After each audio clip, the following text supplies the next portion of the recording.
This is 142.2, The Kingdom. And once again, the Lombardi Trophy has a red and gold reflection. You can doubt the Chiefs. You can dislike the Chiefs. You can disrespect the Chiefs. You're gonna have to deal with the Kansas City Chiefs. What is up, everybody? Welcome to 142.2 The Kingdom. I am your host, Dominic. We got our man, Richard, in the house, and hopefully the rest of our crew is going to be joining us as the podcast continues. But we got a lot to talk about. What is up, Taylor? How you doing? Good to see you. Lots. We want to apologize for last week. Something came up last minute for our team, so we had to skip that week. But good news is that was a victory week, and we repeated a victory week as your Kansas City Chiefs defeated the Baltimore Ravens 37-20 blowout, which I think a lot of people might have been surprised by. But when you get Xavier Worthy back, and offensive line protects you, and the defense is able to play the way they can play because the offense is doing so well, don't be surprised if you see a blowout. This is the first time they've scored more than 35 points, and Mahomes has thrown over 4 touchdowns since the Bears matchup in Week 3 of the 2023 season, the infamous Taylor Swift showing up to Arrowhead game. But Richard, your initial thoughts of the 37-20 victory over the Ravens? Well, as it turns out, when you get one of your two most explosive players on the team back, it turns out it opens up things a lot for the rest of your team.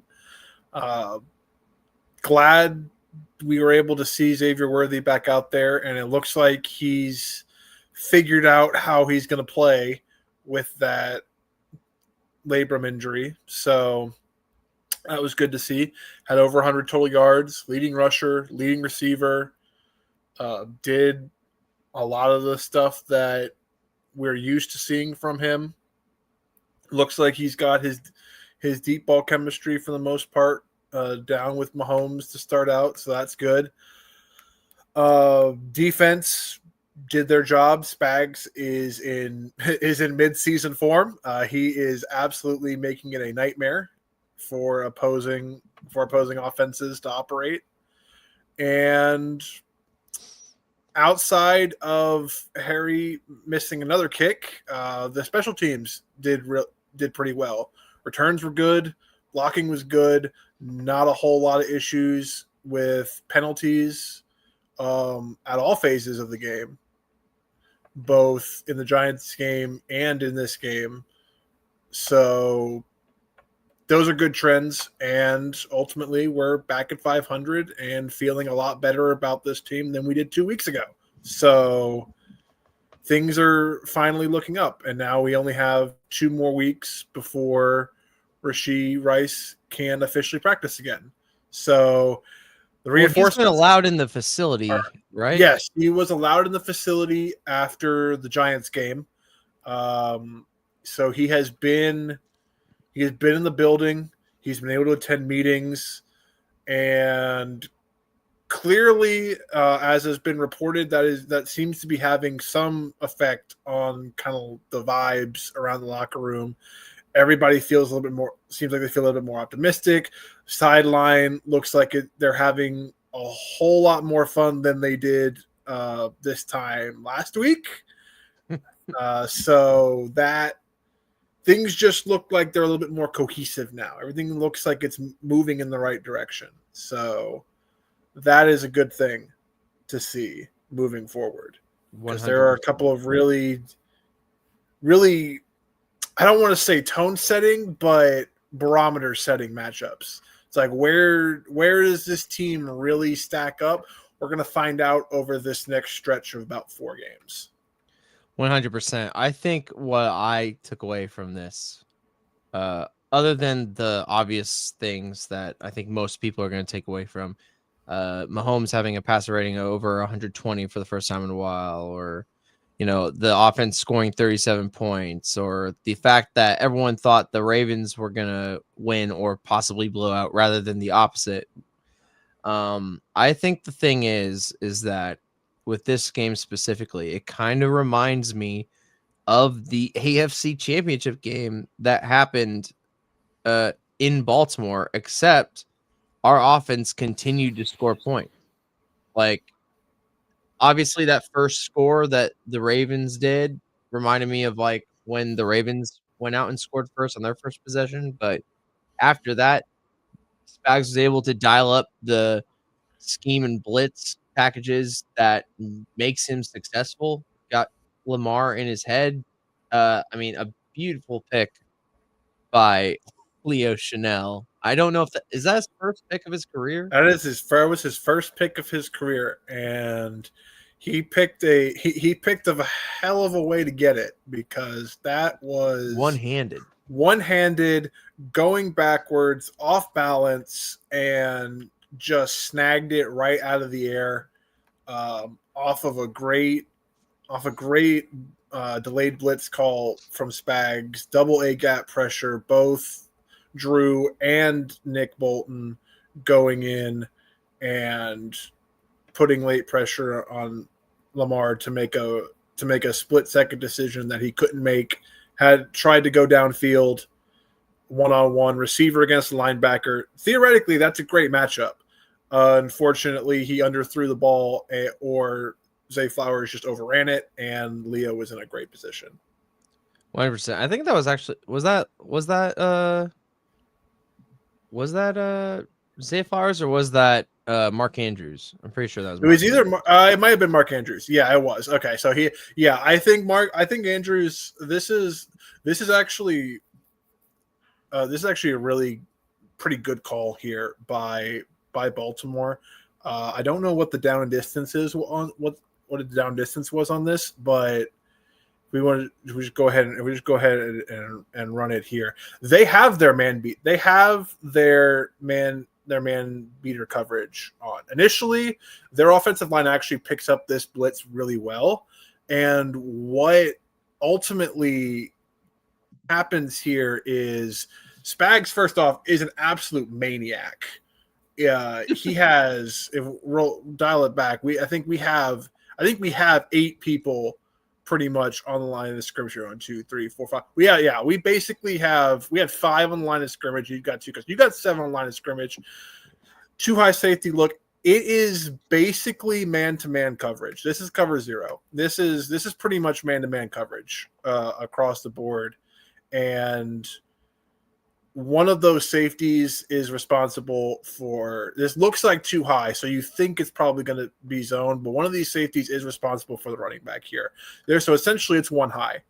The safety is going to, and the one safety is going to take whatever receiver he wants, and that is pretty much leaving Leo on an island here when he drops out. So Spags winds up sending both of them, sends Drew first. Nick Bolton delays his rush just enough so that way once everybody's occupied, he's got a free lane to the quarterback. They do not pick him up at all. They go to Drew's side instead of Nick's, and that leaves Leo one-on-one. That leaves I don't know who's unlikely here, but the safety basically they double likely. So this is always going to Mark Andrews because the running back stays in for blocking duties. So basically you've got Leo Chanel on, who is still a really good tight end in Mark Andrews. Let's not get it twisted here. Mark Andrews is having a great start to this season. But this is part of the reason why we have said we want to see more Leo Chanel in these types of situations. He is an extremely athletically gifted linebacker.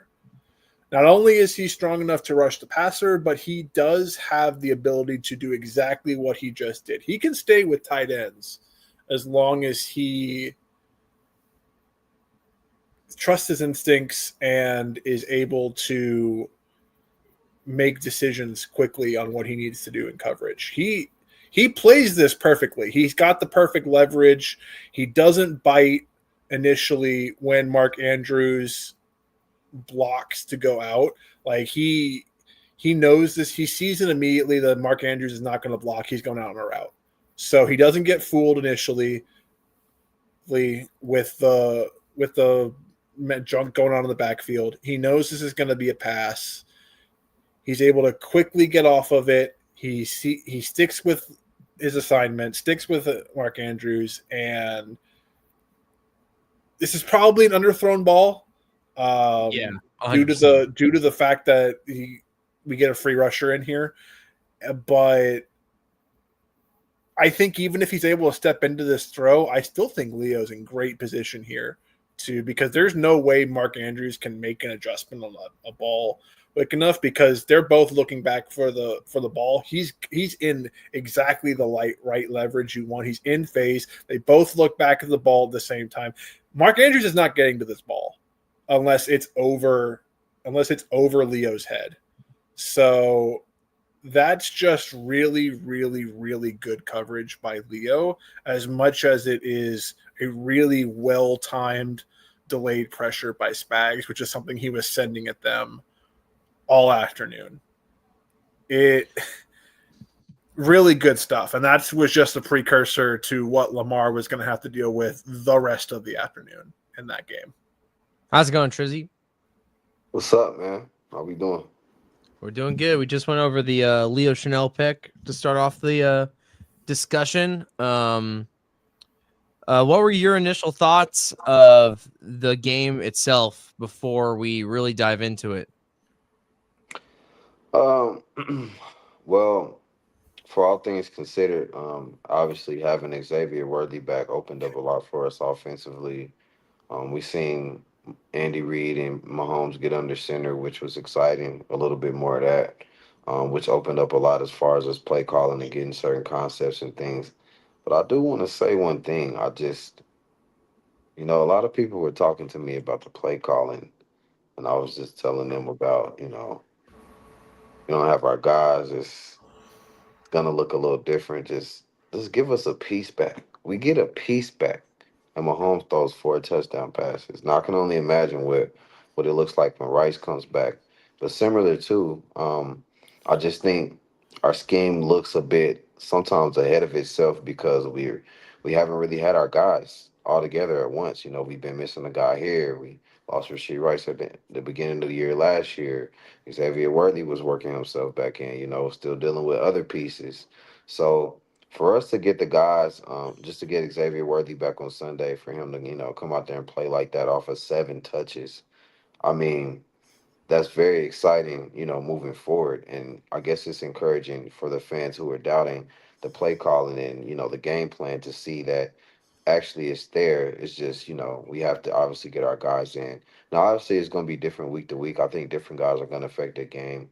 But to have a guy like Xavier Worthy come back right now, when your team needs it the most, when you need an offensive spark, when you haven't been doing much offensively, you've been matriculating the ball and punting, and just things haven't been pretty. Then all of a sudden, you were able to get a kind of a piece back to the sword, and you were able to start piecing some stuff together. We've seen some good stuff on film, obviously that we already, going to go over today. But just being able to see the game plan fluidly, see them attack certain weaknesses, and have that situational strength back in our offense was great to see. The defenses continue to build on their performance from last week.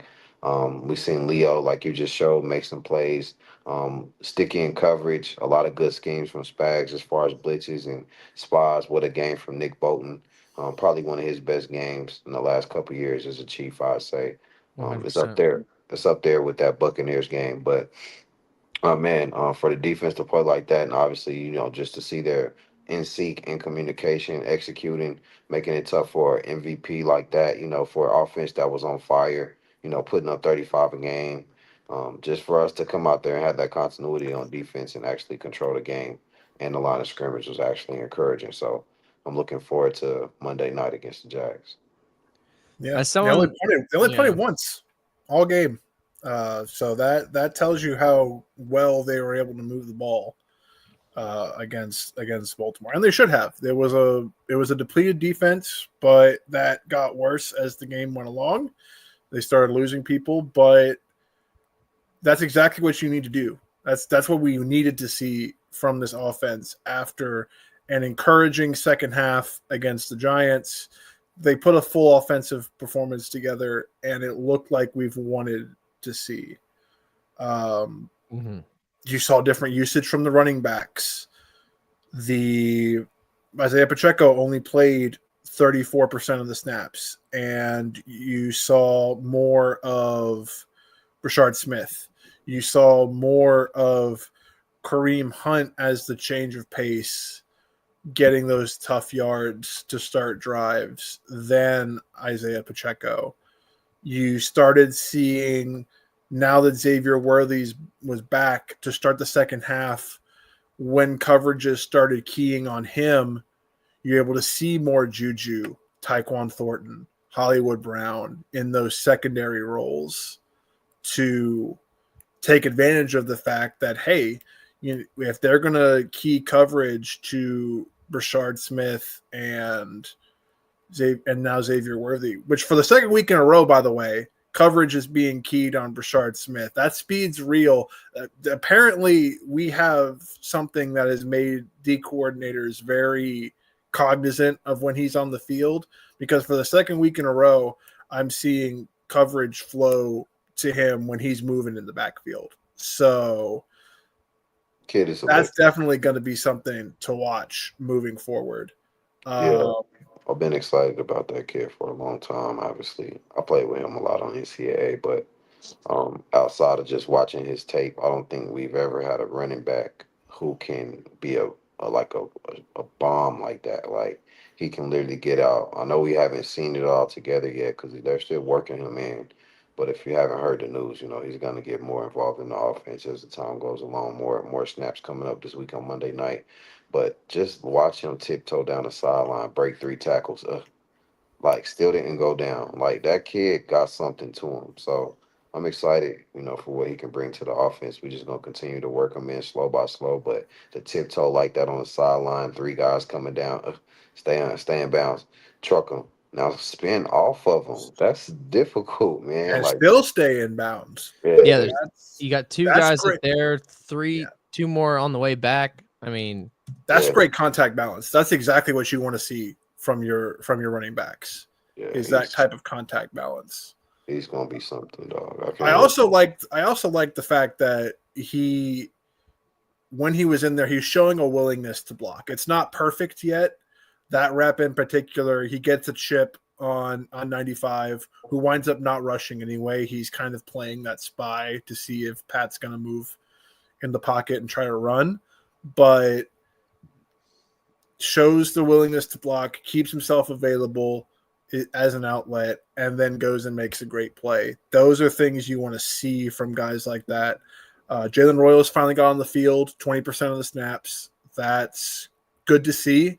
That at least he's out there running routes, making himself available as a target. I hope that continues. We will see how that. And then I believe this is Hollywood Brown's. This is another Rashard Smith highlight. Yeah, this is I think towards where Hollywood Brown or Juju get their first get one of their touchdowns. But yeah, this is Rashard Smith making himself available as an outlet when things aren't there. Credit Baltimore's defense here. They had this diagnosed pretty quickly. He wants to go across the field here, or either to Travis Kelce, or he wants to hit that shallow crosser. They passed it off really well. And once again, Rashard Smith making himself available, making sure to see if the edge is going to need a chip first. It doesn't, so he makes himself available as an outlet. Trav can't free himself down in the end zone, and they passed off this shallow crosser really, really well. Despite the fact that they're depleted, they get themselves organized pretty well. They've got the linebackers diagnosed that he wants the shallow crosser. simple dump down to Brashard Smith. He gets a few yards, runs through more contact. So those are the things I want to see from him moving forward. I hope they keep using him. I think this kind of usage of 25% him, 30%, that 25, 30% usage, we can work with that. I think sprinkle him in, get Brashard Smith more comfortable, then he can kind of start taking that 40% share and then split everybody else as the season goes along. Also, this was probably the best offensive line production overall that we've seen in a game from everybody. Only one procedural penalty, and it wasn't on Jawan Taylor. It was on one of the tight ends. So that was good to see. Kingsley probably had his best blocking performance from a passing standpoint of the season. Trey Smith continues to be phenomenal in pass blocking, apparently, depending on how much you want to believe PFF's analysis of linemen. But that sentiment seems to be echoed that he has vastly improved as a pass blocker. And that's a great performance to build on, because coming up next week, you've got a Jags defense that has a great pass rusher in Josh Hines-Allen and presumably Trayvon Walker, but he may be coming in with an injury. So we will see what happens with him as the week goes on. But this is another defense that's opportunistic. It's a team that wants to force turnovers. They forced the most turnovers in the league so far. And they just got to do exactly what they did in this game. Take care of the ball, make smart decisions, make quick decisions if you need to, and just keep Pat upright so he can scan the field and make throws exactly like that. This is a crazy throw between two defenders, because they diagnosed this really quickly. They know where this ball's coming to. They know it's zone coverage. They have two defenders right there, but that's just a laser beam from Pat. That's when you knew it was going to be a long night for the Ravens defense the rest of the way. I will say, to Trizzy's point about how I was a little critical of the play calling against the Eagles, 100% I was. And now that, and you made a great point about waiting for our huge pieces to come in to really make the scheme like flow so easily, just like it did in this game. I think it's just the thing is that when I was looking at some of the play calling due to the personnel that was on the field, it left a little bit to be desired, even though like when you watch the tape, the scheme is working, but with the talent not being there, sometimes I've just felt like there could have been better plays, but I'm not Andy Reid. I'm not Patrick Mahomes or Matt Nagy. So I was probably just a little just annoyed at how the year began. But I mean, we haven't really gone over the Giants game, which we probably won't be tonight, but the second half, like Richard mentioned earlier, like gave me so much hope for this game, even though like that first half against the Giants was very rough. How they rallied behind each other after Mahomes literally like stopped a fumble touchdown from happening by snatching it back from a defender in New York. Just that in general gave me hope for this game. And now, and you were right 100%, Trizzy, when we got Xavier Worthy back into the lineup, everything made more sense and the scheme was able to be perfect. Yeah, that Juju touchdown is a perfect example of having him back. You see him in motion, and now if that's anybody else in motion right there, you're probably going to just man Juju up, and he doesn't have a lot of coverage or a lot of ball fit room to get that ball in there. But since you got to step just an inch off to make sure that someone's accounting for that speed on the outside, guys are looking at Xavier thinking he's going to get the ball, and Pat puts it on the laser. So having a guy like that just changes concepts. He changes the way defenses defend things on the end zone, especially in the red zone. And I think Andy Reid understands that when you're able to use a guy like that, between the 20s. And, that's when stuff gets really questionable with our play calling. I feel like now, you loosen up just a little bit of comfortability with having a guy like that back. And you can just see his effect on the game right away. Just from the opening, just him being there, his presence. I think we went to him first on a Marlin shot, and then he followed with an end around. But and this is how I knew that Pat was just on fire. And this is one of my favorite plays from the day. Um, he's gonna he's calling it out on the broadcast. He's cover zero, cover zero. He's calling out the number. He's just gonna take a step back. He see the guy coming. He doesn't flinch. He doesn't try to run. Like, this is when he's locked in. And look at him just throw a little jump shot up there. It's perfect, man. Like, that's the Pat Mahomes that I know. That's the guy, that's that magic that we talk about. Like, any other quarterback is gonna try to run away, gonna try to film away. He doesn't do none of that. Backpedal, backpedal. Nice little jump shot, right? Sweet shot right over the top for a first down to your boy Trav, man. Like, I just stuff like that.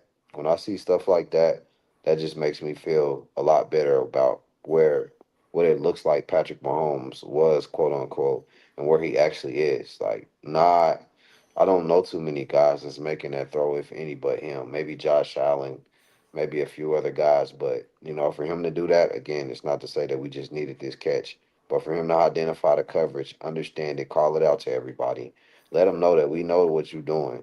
So I'm not gonna flinch. I'm not gonna run. I'm gonna take a little shot, but I'm gonna put this right over the top because I know where the ball is gonna beat you before you get there. That's the Patrick Mahomes that I know. Yeah. And I think that play right there told me he trusts his offensive line. Yeah. He trusts that they're going to block the people that they need to block, and that's exactly what they do. Yes, that is technically a free runner to the quarterback, but Jawan Taylor leaves the guy that hit that to Pat. He takes the edge rusher.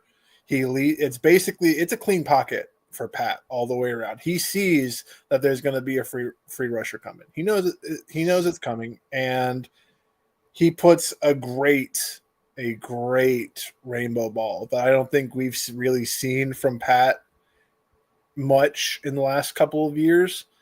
That's how you know things feel like they're working the way they're supposed to, is when he feels confident that he can just go lay one up and his receiver is going to come down with it. So that told me he was locked in. He trusts his offensive line. He didn't have to go run around everywhere. He didn't have to go scramble and have to be the guy creating. Everybody else stepped up, did their jobs, and everything ran exactly like how Andy wanted it to run.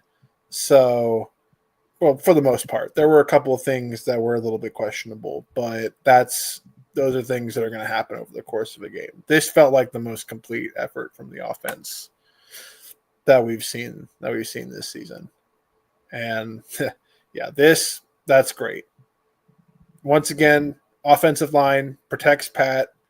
They've got everything figured out. They know who's coming. That's a 6-on-5, and they blocked all 6 of them. That's great. That's phenomenal protection from the offensive line right there.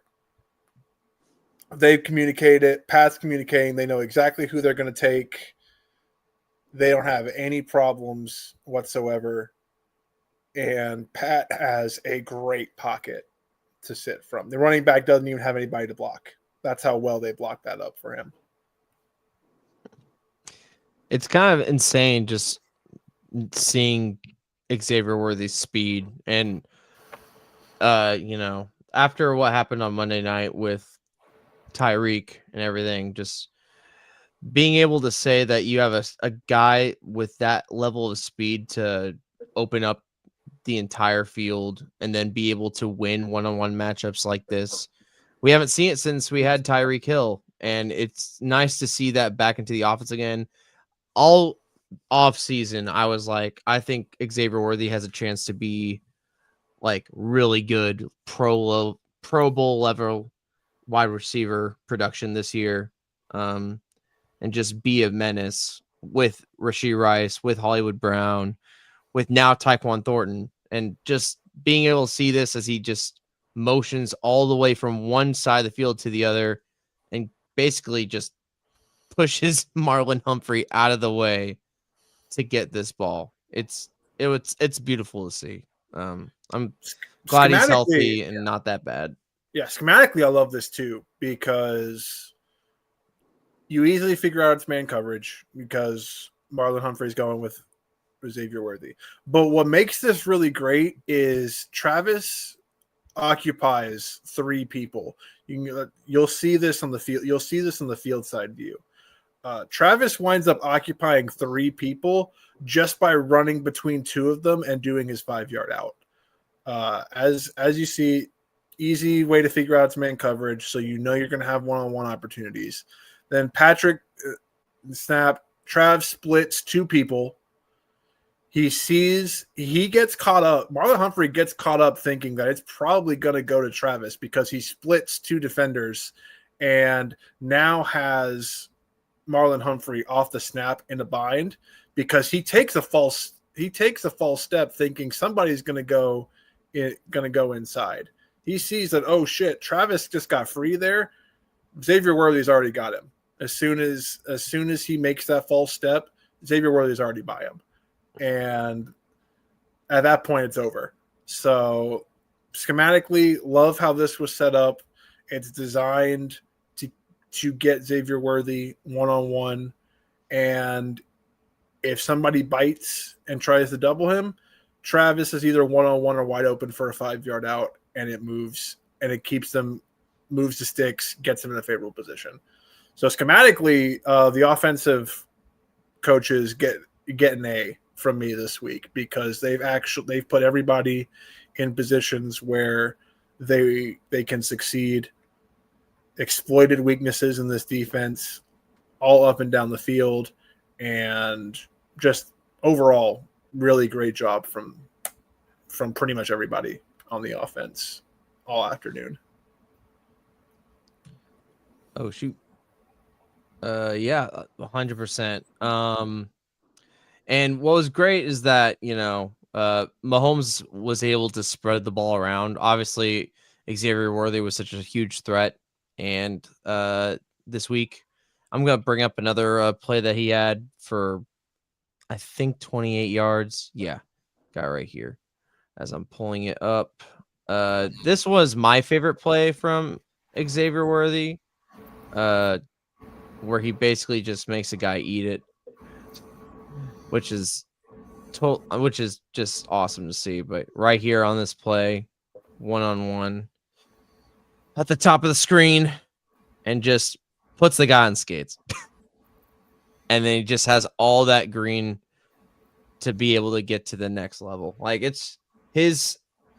I know that coming out of college, and I know DG will attest to this, that there was a lot of critics that say he didn't really have a good route tree, but like his physical gifts and abilities to like make a defender miss or trip or just get off balance is something that I'm excited to see this year specifically. Just this one, just on the top, all the way on the ground.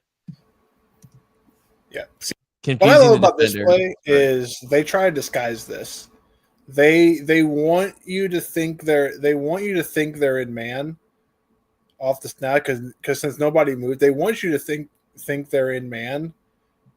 But the safety, I don't know what the safety to Xavier's side is doing here. I don't know who he's supposed to be guarding, because you should not leave Xavier Worthy one-on-one with Chidobe Awuzie, because he absolutely fakes him out of his shoes. But initially it looks like it's going to be man coverage and you're going to have safeties over the top, but then he bails. So this is essentially zone coverage to the field side, and the short side's got Xavier Worthy, what looks to be one-on-one. Linebacker doesn't get enough depth, which again leaves Xavier Worthy one-on-one. So either somebody messed up this zone or Xavier Worthy is just that great of a route runner, because you've got four guys on 3 receivers and 2 flat-footed linebackers, and Xavier Worthy is about to leave Chidobe Awuzie's jockstrap lying on the field. I would say that's probably just better offense from Xavier, but 4-man pass rush doesn't get there. You've got 4 guys on 3 receivers, and they're not taking Xavier Worthy. I believe that's Tyquan Thornton that's streaking down right the middle. at the middle, yeah. And then if you look So at which was another thing that I thought was curious was, while he has been the big deep play guy, they left Xavier Worthy in a lot of one-on-one situations, which clearly was not working out for them, which is why I loved how they adjusted in the second half. Was they went to other people, because they said, well, we're going to have to take Xavier Worthy away because he absolutely crushed us in the first half. And then other guys like Tyquan and Juju and Hollywood Brown got involved, and they just couldn't stay in front of anybody. Well, I think what's beautiful about this pass play is that if you looked at the bottom of the screen, Rashard Smith is just, if Xavier Worthy didn't get open, Rashard was right there, and he had all that green room. Oh yeah, that's probably a walk-in. That's probably a walk-in touchdown for Rashard Smith, because as the ball gets snapped here, this safety is bailing to get ready for Tyquan Thornton to go streaking over the middle. Boom. And there's a lane for Pat to run. Again, 4 guys on 3 receivers. So Pat's probably not looking this way. Schematically, you want to push Pat toward the boundary here, because pass rush doesn't get home but keeps him kind of hemmed in. He doesn't really have a great lane to run, but he could escape out the back door if he needs to. But it looks like at this point he's pretty committed to throwing to Xavier at this point. But I think had he had to escape in the pocket, yeah, he probably sees Rashard Smith wide open, and that could be a walk-in touchdown. So, 100%. Again, good job on Rashard Smith, keeping yourself available in case the play broke down. And sound like a broken record. This was great. I loved seeing this from the offense all afternoon. Guys were running open. Schematically, everything looked like it was flowing properly. This is great. I really hope we see more of this moving forward, because this is great. DG, what's up? What's going on, fellas? What's going on? So, DG. It's good, Rich. We're just going over all the great plays that the offense produced this past weekend. Highlighted Rashard Smith early, and then seeing what Xavier Worthy does on the field and how much he impacts it. Now, as a Texas Longhorn fan like yourself, and being able to see Xavier Worthy shut a lot of people up this past weekend, how did that feel, DG? Well, I mean, like I told everybody, I knew from Jump Street what, obviously Xavier Worthy can do. Obviously, there was a lot of doubts coming into the season or not just the season, his career alone, where, a lot of people just try to doubt that he couldn't play in this league, couldn't handle physical contact, couldn't do some of the things that he did at Texas, and he's proven a lot of those people wrong. He's tougher than a lot of people think. Out there with a fully torn labrum at this point, doing his thing. You can see the impact and the role that he brings to this team. And I think it's clear with, it's obviously a couple of weeks where Tracy kind of said this team looks different once they get their weapons back. So you can see the impact and things of that nature. I didn't expect them to feature him this much in this game. I kind of thought he'd be on a limited snap count, kind of, and they would kind of ease him into a role again, but that was not the case. No, he said he wanted it. Yeah, that report came out where Xavier told Andy, he's like, "Hey, if you're gonna put me on the field, give me everything you got. Like if the game plan needs to be me taking handoffs and end arounds and going on deep ball go routes, go for it. Give me the whole 9 yards." And that's exactly what Andy did. So You can clearly tell he's willing to do whatever it takes to help this team win at this point in time. So I'm just proud of him for being able to get back out there on the field. A lot of people wouldn't be able to do that on a torn labrum like that or whatever. So to have that kind of toughness and willingness to be there for your teammates shows the kind of character that Xavier Worthy has, and I'm glad we drafted him. He's here. He's a chief. 100%. 100%. People are gonna be doing that all year New He celebration got me because doing the No that. Fun League was in full effect. So He right. got me doing that. But yeah, man, like moving on, I know we got to get to some other things, but can't say I told you so. Can't say I warned you, but I just know I've seen Andy Reid be the best situational offensive football coach and the game has seen in a while. Outside of a few, McVay's here, and I guess Shanahan or whatever. We seen Ben Johnson become a crowd favorite or an NFL favorite, but Andy Reid is just one of those guys who's been around the game so long. And when you have a guy that can play call like that, especially with the situational stuff, that's really what I thought we was missing because we didn't have our guys as situational stuff that we usually do. We couldn't really take advantage of. We seen that with the Tyquan Thornton touchdown pass. We Right seen here. that. Yeah. And it's another thing, like being able to have a guy like that on the outside. Now you can realize what you got right there, right? A cover two beater. That's tough. That's a tough ball. You got to be on point, on time, and rhythm. And for having, said that much, this is probably like one of the best games Mahomes has had in a few years. Not to say that he hasn't had great moments and great games in the playoffs. Yes, sure, he's played well in the playoffs, but that ball right there, like God. from the backpedaling Travis Kelsey ball to this to the over the top to Zay, we seen Patrick Mahomes put out that I'm still me type of game. And for me, like watching him be so special, you know, I never thought he lost it. I just thought, we were really relying on, the Superman dun da da da. And then finally when we didn't have an offensive line, we kind of seen how that fell apart. And then people started to question his greatness. But from the backpedaling jump shot to Travis Kelsey, threading the ball right over the top of two defenders for that touchdown to Tyquan Thornton, like stuff like that, like is the Patrick Mahomes that I know. And that's the Patrick Mahomes that we're gonna see. And I'm really excited that he's in that form without Rasheed Rice being back. yeah, big 100%. deal seeing it back there.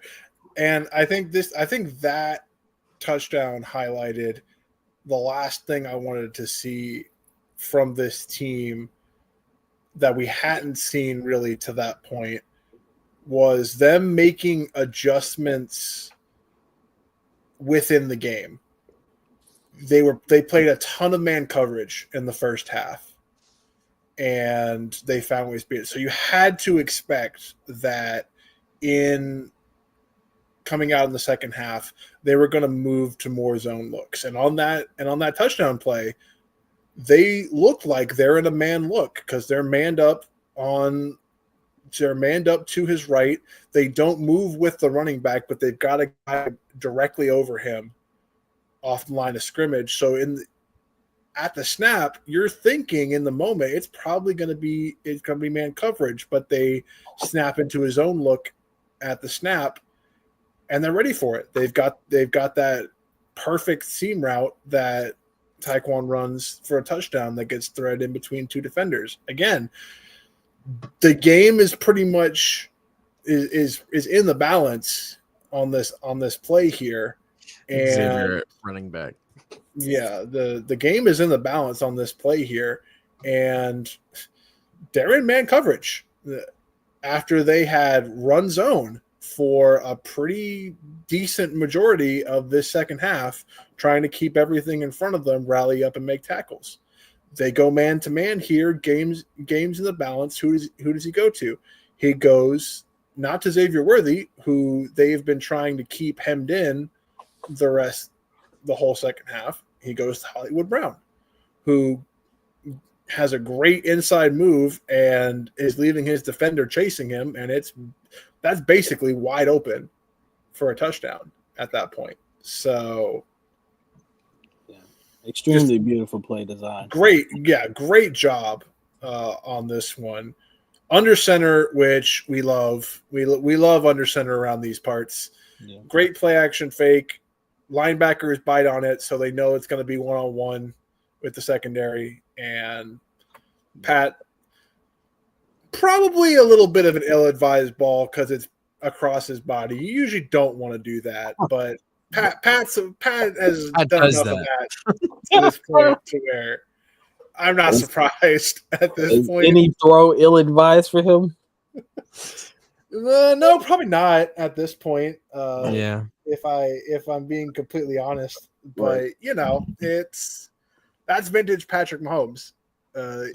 He can make every throw, even the ones that you're not supposed to. So, just another schematically. That's great. That's a roll out to your right. You're not expecting him to throw it basically across his body to another receiver, but hey, if he's open, he's down there. Pat's going to do it, and it was on the money. So can't really complain too much.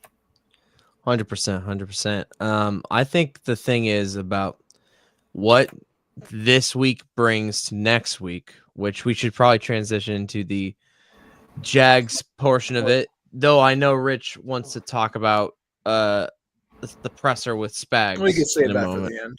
We can say that for the end. Okay.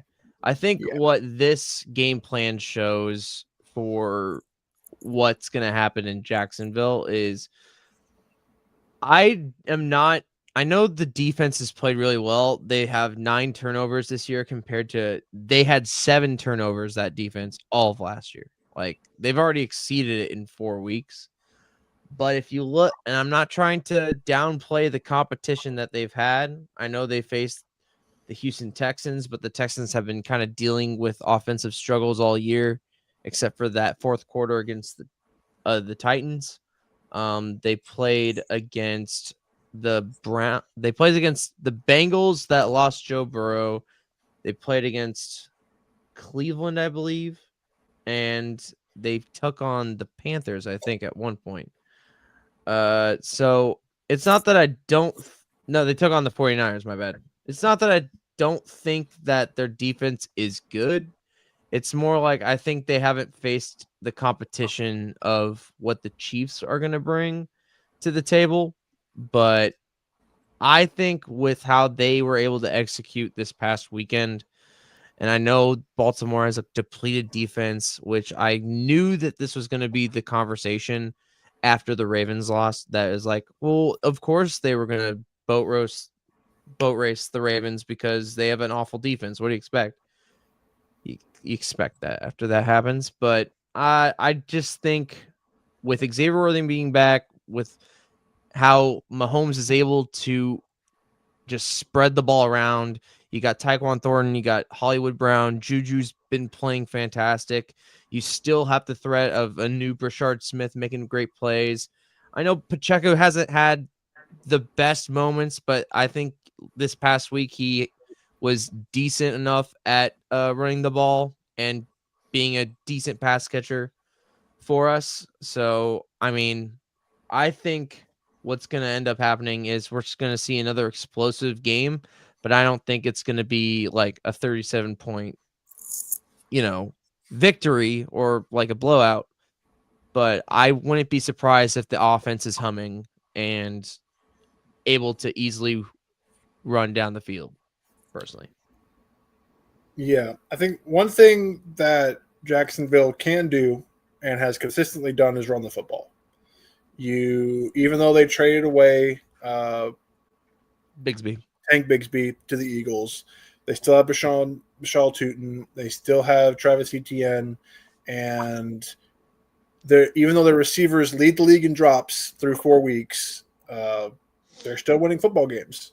So, what the defense's job this week is to for me, replicate what they did in the Eagles game, at least in the secondary, is you need to be sticky in coverage and opportunistic when there's a ball in the air, because their receivers just have not caught the football through 4 weeks. I mean, it's been Brutal. It's been very brutal to watch sometimes, watching that offense try to operate, because they don't have a receiver that's catching the football. And there's a bunch of passes that are tipped up in the air that haven't gotten intercepted. There's some that have. I mean, Trevor Lawrence has thrown 4 picks in 4 games, so those opportunities are going to be there, but you have to take advantage of it when they decide they're going to throw the ball. And you have to be able to keep Travis Etienne hemmed in, because Trevor Lawrence isn't running this year. He's only had 15 rushes on the season so far. He is staying in the pocket, for better or worse for them, through 4 weeks. So I think the plan needs to be along that similar vein of keep him in the pocket, force him to throw, force these receivers to catch the football. Force them to do the things that they have not consistently done through 4 weeks. And I think you're going to get opportunities for turnovers. You're going to get opportunities to create negative plays. And if you just keep doing what you've been doing, they're going to have an opportunity to win this game, and potentially win it comfortably if the offense continues to do what they have shown for, I'll say, the past 6 quarters. Now, in terms of the offense, their defense has obviously created a lot of turnovers. They have 9 interceptions on the season alone, which is more than which, as Dominic said, are more than all the turnovers they had last year. So if there's one thing they've got going for them, they have created a lot of turnovers. They have been relatively sound when it comes to coverage, and they capitalize on mistakes. So as long as the operation stays clean and they do what they did against the Ravens, then this will be a great tone setter going into future weeks, because you've got, after this game, you've got the Lions.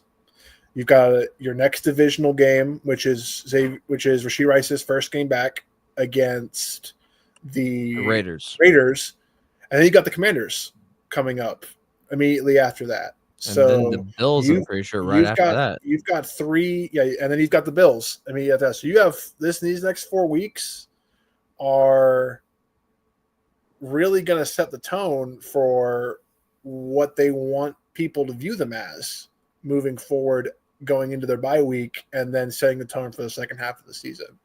So this actually wound up being a better matchup than I thought it was going to be going into the season. I didn't think the Jaguars would be 3-1, and certainly based on how they've played the first 4 weeks, their defense notwithstanding, I still didn't think they were going to be 3-1. So I think this will set a very good tone for some of the teams that we expected to be good coming up in these next few weeks. The AFC South, man, is a weird division this year. Yeah. It is so Shout out to that Colts game actually being interesting later on in the season. But what's crazy about the Jags offense is, you look at Brian Thomas Jr., who had a phenomenal season last year, and you're looking at what's happening right now. I mean, he only has 164 yards on 32 catches. I mean, on 12 catches, but he has 32 targets. So he's missed 20 targets. He's not having a great year, 41 yards per game. And I feel like what the Jags are going to try to do is really try to prove that Brian Thomas Jr. could be a game wrecker again and to get that connection going. But when he got McDuffie, when he got Noel Williams. Shout out to Noel Williams, man.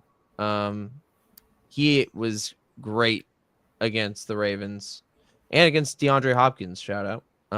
But I think our secondary is up for the task, and the way that if the offense continues to be what it's been for the past 6 quarters, Spags can just do whatever he wants on the field. And that's the most exciting part of it. Yeah. Brian Thomas is obviously dealt with some injuries early on this year. And I think he took a hit in preseason that was pretty nasty. And I think it's kind of messed with his confidence a little bit going into some of these games.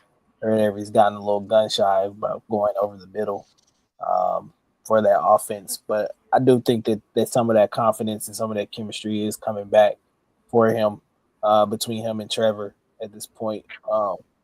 This is a team you definitely have to. I think the main thing for the Chiefs this week is the emphasis of taking care of the ball, which they've done a good job through the first 4 weeks of the season doing outside of the Travis Kelce blunder against Philadelphia.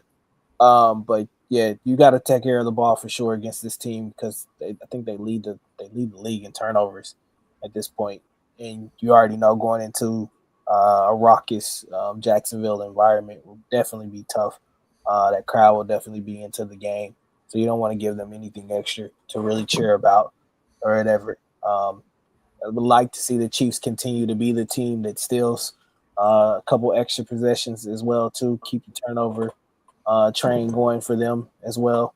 I think that'll help them also. And then just stopping the run, making Trevor Lawrence be the reason that that they have to win, or being the reason that he has to be the one to beat you this week. I think if you live with that, you got a good shot at coming out with a dub against this team in Jacksonville. So it's definitely going to be tough, but I think this is a good litmus test to kind of see where this team is confidence wise going into the rest of this season, and seeing if they're really back on track. Not saying that the Baltimore game wasn't what we wanted to see or anything like that, but when you face a team that does have some injuries up front and things of that nature, you don't want that to be a facade or anything that go, especially rolling into the next matchup. So hopefully this Chiefs team goes down there and puts together another great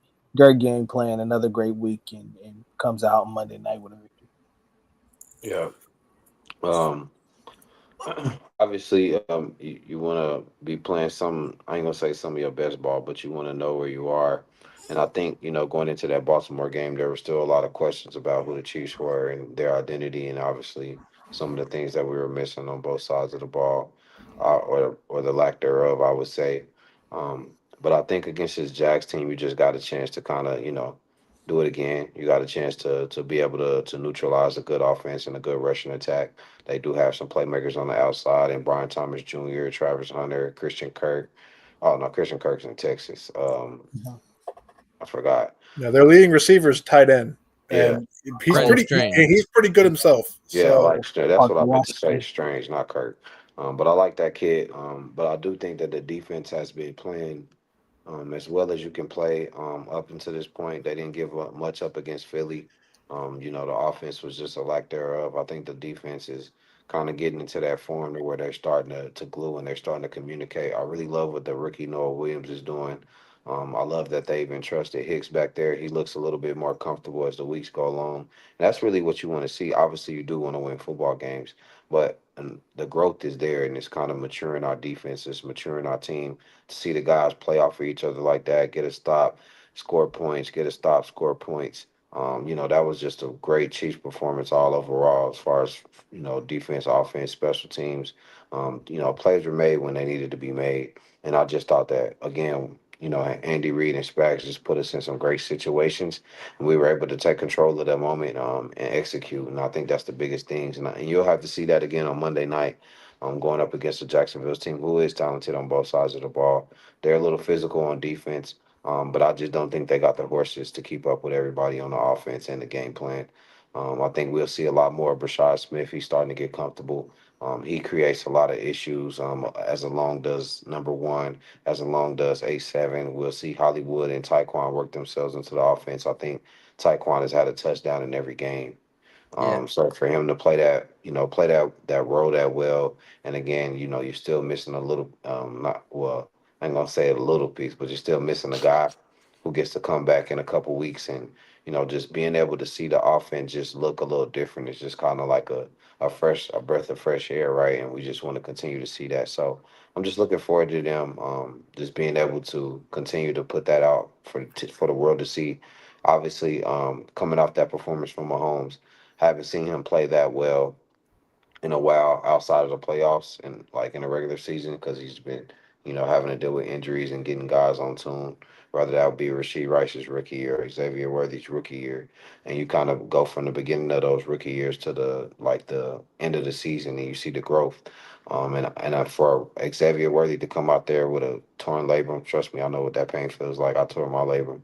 For him to come out there and ball like that off of 7 touches, I thought he got the ball a lot more than that, but he had 121 all-purpose yards. For him to be able to do that, and lift the offense up like that, it makes the grass greener for everybody. So I'm excited to see what they can put on the field on Monday night against a good Jacks team. But if they execute and everybody stays healthy, which they will, we'll definitely win the game. I got us by at least 8 in that game. Yeah. All right. Possessions will be important. Valuing the football is going to be important. Jacksonville's top 5 in time of possession. They're top 5 in rushing yards per game.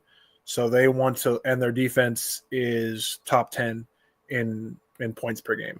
They want to limit possessions. And now that we've shown that we have some little bit more explosion on offense and can score pretty quickly these last 6 quarters, they're going to want to keep Patrick on the sideline. So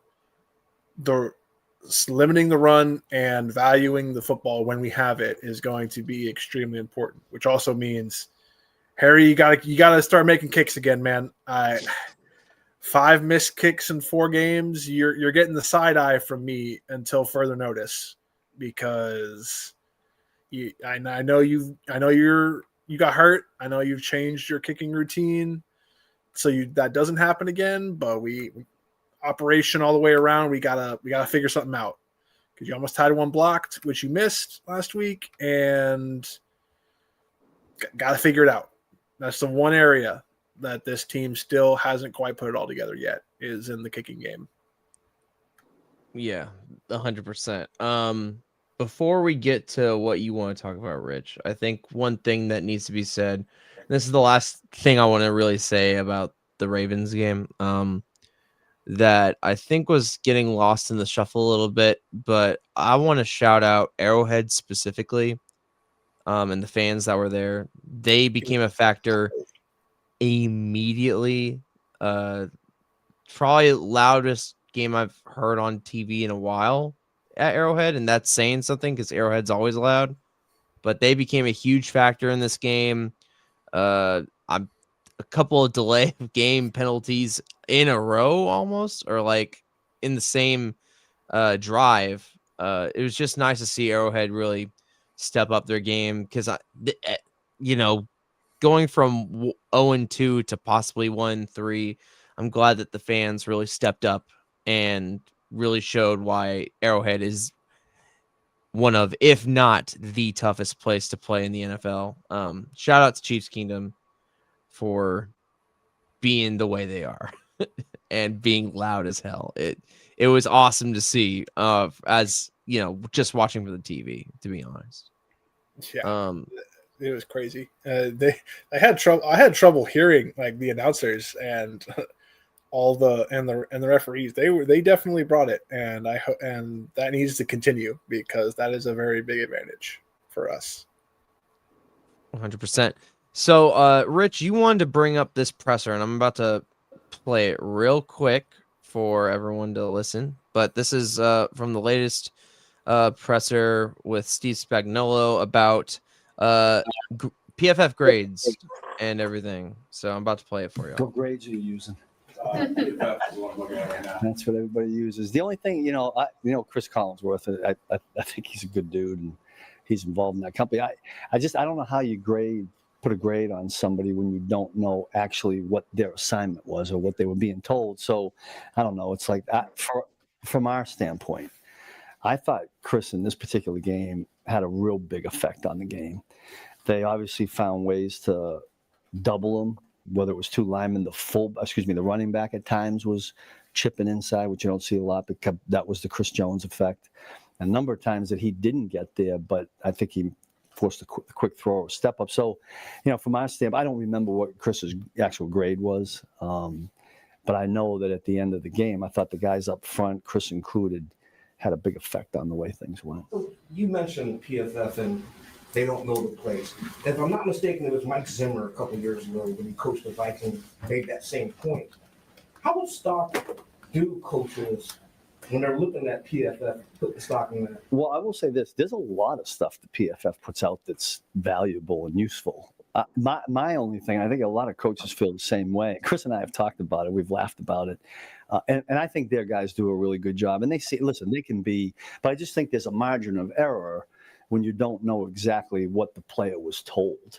It may look like he's made a mistake or a mental error and but it might have been exactly what they told him. So I think that I don't know, I took a stat class a long time ago, and there's a name for that, whatever.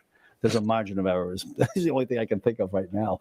But we get paid to grade our guys and coach our guys and evaluate them. So we're not using that for that. And we're going to, as far as other players, and whether we use the grades on other players, that has to come from our eye and watching the tape. So I wanted to play that, and JJ Watt of all people also said, echo the sentiments. Players and coaches all say the same thing, yet we still plaster grades and rankings on national broadcasts, all over social media. PFF has some very useful tools, but players' grading system is just a major issue. Richard, what did you want to talk about for this? So to help Spags out here, the word he's looking for is variance. Thank you to my stats professor on that one. If there was one thing I learned from that stat class, it was about the value of variance. So there's been a lot of noise these past few weeks around one specific player on the Chiefs defense. And I'm not talking about Nick Bolton. Shout out to Mizzou. I'm talking about one George Karlaftis, that one edge rusher that just got paid a bunch of money to go rush the passer and create sacks, which is his job. No one's saying it's not. But I think what gets lost in the plastering of PFF grades everywhere over the past few weeks is exactly to what Steve Spagnuolo and others over the course of the last few years, especially, have kind of been trying to tell people is football is not a math class. Football is not an exact science. You could say football is more art than science. There is a method to every defensive coordinator's madness when it comes to what they want players to do on a down-by-down basis. And kind of echoing those sentiments, if you don't follow him, if you don't know about his work, Brandon Thorne is a great resource and evaluator of offensive linemen and defensive linemen. And he puts out some really good stuff on his perspective when it comes to how well linemen are doing on a week-to-week basis throughout the season. And two things are kind of evident in his recent update when it comes to pass rushers.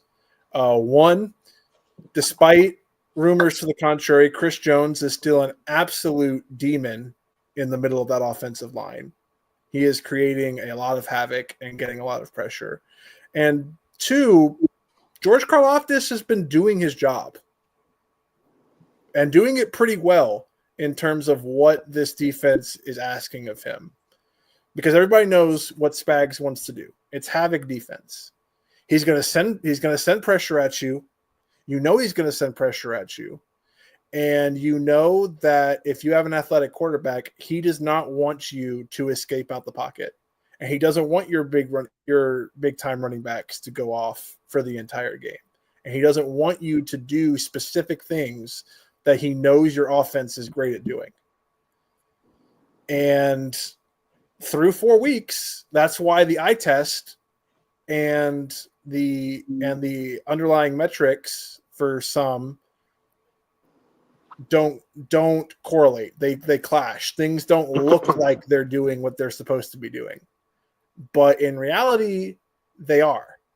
And George Karlaftis has actually had, to this point in the season, a pretty good year compared to how he normally starts years. Normally, he starts years for the first 7-8 games. You don't really hear much from him.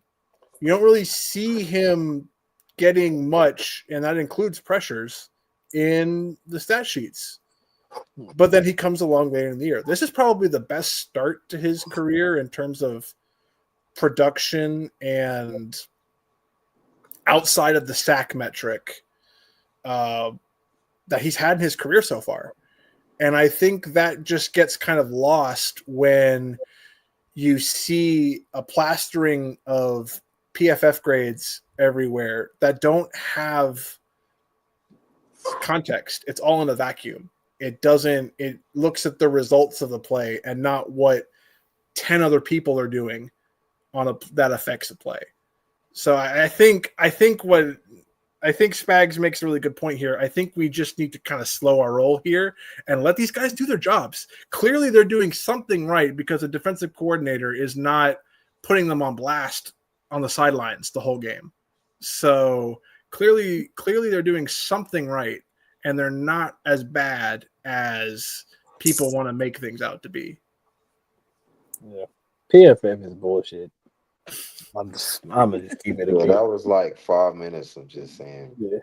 PFF is, and I'm not saying it's a good tool, but it's not it shouldn't be the tool, which is what makes NBC and all that bullshit. I'm not saying that it's not a good tool, because I think it does, especially when you're coming down to draft perspectives and like offensive linemen and things of that nature and grades and stuff like that. But analytics, bro, sometimes ruin sports just because 100%. We get caught up in all these numbers and percentages and things of that nature, when half of us haven't even played at the level of that most of these guys are playing at this point. So, I've been tough on George Karlaftis or whatever, just for the simple fact that I want to see him grow and want to see him be a big focal point of this defense. And looking at his numbers right now, I mean, he's leading the league and he's leading the team in sacks. He's getting a hell of a tremendous amount of pressures or whatever. I think that he's still a very young and up and coming player that's still trying to find his way in this league. And I think that that's something we have to kind of, sometimes even myself has to kind of, watch with some grace at a certain point. So, George, to me, the last couple of weeks has been obviously playing a lot better. Hopefully he keeps it going. But yeah, PFF is for the people that really look at those numbers and think that those are the end all be all. You're idiots. I'm sorry. It's only a great tool when your players are like top 5. Yes. It's like when you see Noel Williams as the number one defensive player, and he's played 40 snaps. Yeah, that's right. And then it's like next week he's the 32nd. And he's you're played like, this bullshit. He's played 40 coverage snaps in 4 games. Like, come on, guys. Let's stop looking at this in a vacuum for a second and really think about this. Has he played well? Yes. He's played well when he's been asked to get out there and play. But it's 40 snaps, guys. Come on. Let's He's let him played get really some more well in snaps. those 40 snaps, and I think the thing is that shows a lot of upside for a rookie, especially with the Chris Fulton injury. And it, like you said in the past, Rich, in some spaces, it allows Chris to just take his time to get back into it, Yeah. So I'm excited to see what Noel Williams has. I'm really high on Noel. I think this draft class is going to look very good. Like in the future, like when we look back on it. If as long, but I really want to see what Jalen Royals is going to bring. I know he finally got some playing time this past week. I'd like to see him more in the offense, but Can we get Bassa some snaps too? Like, surely we can find something for him to do for like 5-10 snaps in a game. But I know it's hard to take one of those. I know it's hard to take one of those 3 guys off the field for Trizzy's guy. But surely we could find some snaps in there somewhere. He's not ready yet. that's coming from an Oregon guy. Yeah, Trizzy's a huge but Oregon guy. I think he'll find his way as the year goes along. But Yeah, I just kind of hope we can fit some stuff in there at some point. Yeah, he's gonna be a good player. Hell yeah. Well, we're off to Jacksonville on Monday Night Football. And yeah, we'll see you guys next week, same time, same place, 7:30 p.m. Central Standard Time on X or YouTube, wherever you listen to podcasts as well. Follow us on all our socials, and we will see you guys next week. Let's get this win in Jacksonville, y'all. Take it easy. Chiefs.